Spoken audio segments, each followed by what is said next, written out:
Okay, good morning, Sago. This is our radio update starting as of May 13th, 2016. On the Public Works update, the Six Nations landfill site is now on summer hours, which are 8 a.m. to 5:30 p.m. from Tuesday to Saturday. We will be placing recycling stations at high traffic locations around the community within the next few weeks as well. The Six Nations Public Works Office is currently out of the regular blue bins, but we've ordered larger bins for more adequate recyclable storage. These new bins should be here within 4 to 6 weeks, at which time they will be made available to the community free of charge. So please call Public Works or drop by and pick some up if you need them. And we encourage everybody to help protect Mother Earth and to recycle. Remember, the 6 R's are rethink, refuse, reduce, reuse, repair, and recycle. Last month we had the community meeting to hear the recommendations made as a result of the 20-year waste management study for our community. And the recommendation was that we export our waste to a private company, either via transfer station or direct drive. So we're now going to follow up with Indian Affairs to clarify what the funding percentage will be so that we can make an educated decision on how to move forward with our waste management strategy. We're also going to be looking at maybe lowering some of the hills that are there, and if we can do that and try and remove some of that garbage. Some community members spoke to me when we were at the meeting and said that maybe we should look at this as a short-term solution and maybe longer-term look at some technology. But nevertheless, the recommendation that came out of that study was that we do export our waste to a private company, so we're going to be looking for funding to do that. Now, if anybody's been downtown Ohsweken lately, you know that the infrastructure upgrades project has begun this week.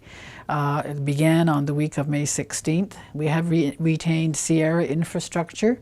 They are working on Chiefswood Road near the housing building and will be working their way toward Fourth Line. At the same time, Hills Construction will begin working on Fourth Line near the Human Resources building past the arena, and they'll be working towards Chiefswood Road.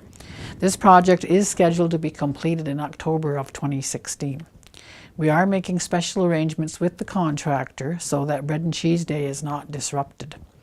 Funding for this project is being provided in part by Canada and the Province of Ontario through the Small Communities Fund, in combination with funds from the Six Nations Elected Council.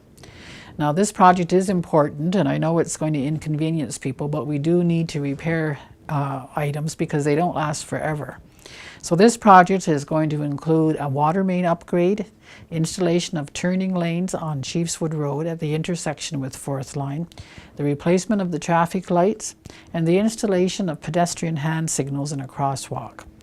We are also letting you know that we will have a community liaison officer in place for this project, and he will be continuously providing updates to those community members who are directly impacted.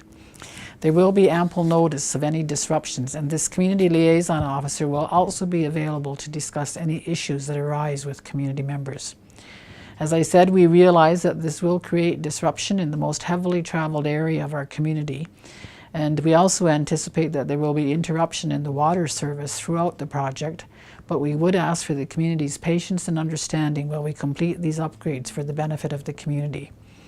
Please be prepared to give yourself extra time to get to and from the village area, as there will also be traffic delays. Bridge number 5, which is located on Second Line between Chiefswood Road and Seneca Road, or Sour Springs Road, reopened on Friday, May 6th. We are pleased to report that this project was completed 3 months ahead of schedule and approximately $300,000 under budget. Full funding for this bridge was provided by the Ministry of Transportation from the Government of Ontario, Indigenous and Northern Affairs Canada, and the Elected Council. I just want to say it's a wonderful looking new bridge, and I want to thank all the community members, especially those who were directly impacted, for your patience and understanding while we replace this bridge for the benefit of the community. Again, that was an old bridge, and as bridges don't last forever, so now we can feel the safety that people will have when they travel that bridge.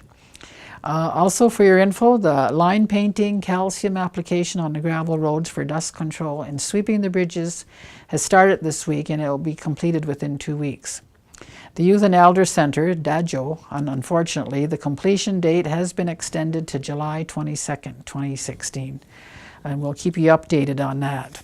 And our Public Works Department is also working towards identifying necessary funds to resurface some of our roads, which are in dire need of repair this summer. I know I've been approached by some community members about these roads, and we are looking for funding so that we can get them resurfaced. Health Services has asked me to talk about the Six Nations Community Engagement Survey for Mental Health and Addictions. The New Directions Group and Six Nations Mental Health are partnering to create the Six Nations Community Engagement Survey for Mental Health and Addictions. The survey will aim to gather community feedback on the development of mental health and addiction programs and how they can better serve community members. Some themes included in the survey are awareness and accessibility of programs, effectiveness of services, enhancing community partnerships, and identifying culturally appropriate services. The survey will be conducted within the comfort of your home from May to July 2016, and it will be done during the day and evenings.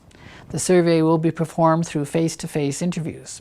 Trained surveyors will be randomly selecting homes by blue number to ask for your participation in the survey.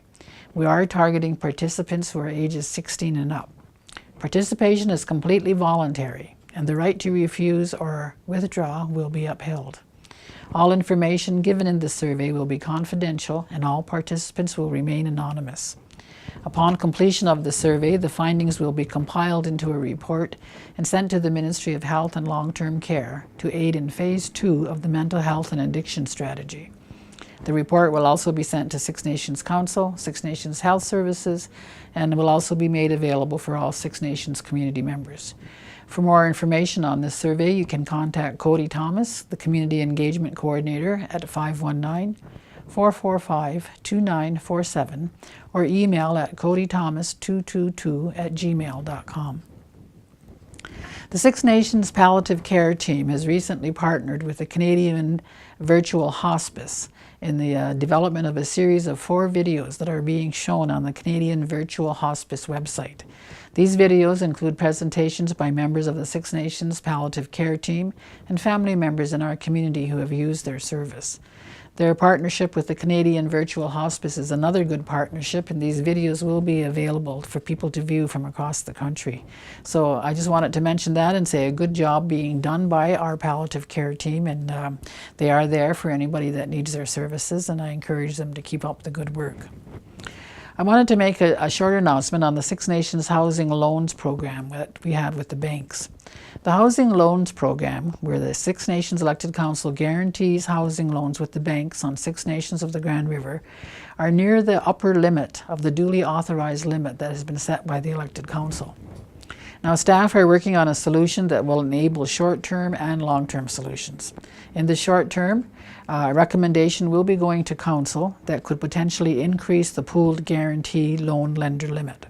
And for the longer term, staff are working with the 2 banks and our insurance broker to investigate a long-term source for capital. Housing staff want to thank everyone for their patience as we continue to work towards the self-sustaining Six Nations housing program. In the meantime, Six Nations Housing would like all applicants to ensure that they have provided housing with all up-to-date information on their applications. Further, if any community member wants to access the loan lender program via the banks, please go to Six Nations Housing to complete the lender loan preliminary information form. Please note that this form must be taken with you to the bank when seeking preliminary approval from the banks. As soon as the Elected Council makes a decision on this limit, it will be communicated to Six Nations Housing, the banks, and the community. Again, we thank you for your patience. Myself and Councillor Sherry Lynn Hill have been taking part in meetings with representatives of the OPP who are working with a man by the name of Joe Roberts. Now, Mr. Roberts will be pushing a grocery cart across the country to bring awareness to homelessness in this country. We are hoping to have Mr. Roberts visit Six Nations on December 14th and to provide a motivational speech to our community, especially our youth. Mr. Roberts was homeless on the streets of Vancouver for a number of years, and he will tell his story to our community about how he pulled himself off the street and became a successful businessman. Our initial plans are to hold a dinner and a social when he is in our community, and we will be seeking sponsors to help with this event. We will provide more information to the community as the plans progress and as the date gets nearer.